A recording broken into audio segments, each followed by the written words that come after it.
Hey guys, what's up? Man, I feel like really hungry for some reason and like happy. Oh yeah, I'm here to teach you guys how to clean your flower vase. So, don't go buy that expensive stuff at the shops.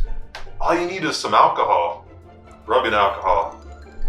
Get the 70%, a Ziploc bag, and then all you need is some salt. There's some real science stuff right here. This is why you need to stay in school, kids. Science is cool.